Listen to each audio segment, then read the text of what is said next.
এবার আক্রান্ত রাজ্য পুলিশ। সামান্য গরু চড়ানোকে কেন্দ্র করে উত্তেজনা ছড়ায় মানবাজার শহরের ইন্দোকুড়িতে। সেই পরিস্থিতি সামাল দিতে গিয়ে এবার আক্রান্ত হলেন মানবাজার থানার এএসআই অনিমেষ বন্দ্যোপাধ্যায়। ব্যাপক গণধোলাইয়ের শিকার হন তিনি। রাজ্যের পশ্চিমাঞ্চল উন্নয়ন পর্ষদের মন্ত্রী তথা মানবাজার বিধানসভার বিধায়িকা সন্ধ্যা রানী টুডুর এলাকাতেই এই ঘটনায় ব্যাপক চাঞ্চল্য ছড়িয়েছে।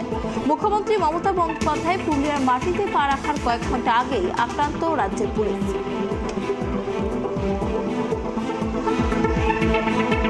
ঘটনাটা বলতে ওদের সাথে আগে কি হয়েছিল আমি তো জানিনি, আমি অনেক পরে গিয়েছিলাম।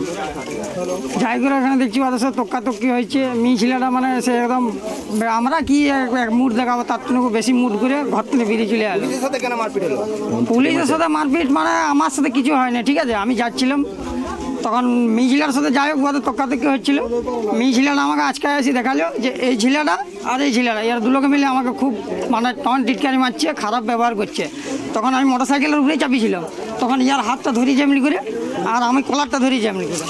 কলারটা ধরি যে আমি বলছি কী হয়েছে স্যার, কী অপরাধে আপনি ঢুকাবেন?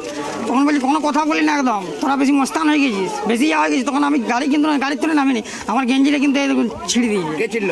অফিসার, ওর নাম তো জানিনি। পুলিশ ছেড়ে দিয়েছে? হ্যাঁ পুলিশ ছেড়ে দিয়েছে, আমাদের এখানে ছবি আছে ওর। আমি এখানে ছিলাম, যেহেতু দিদির প্রোগ্রাম, দিদির জনসভা এখানে ছিলাম। আমি শুনেছি, ঘটনাটি শুনেছি, আমি বিষয়টি দেখছি। আমি দেখেছি বিষয়টা, আমি তদন্ত করছি এবং বিষয়টা দেখে নিচ্ছি। কি হয়েছিল, কেন এরকম পুলিশ? ওই জন্যই তো বললাম আমি তদন্ত করছি এবং বিষয়টা দেখে নিচ্ছি।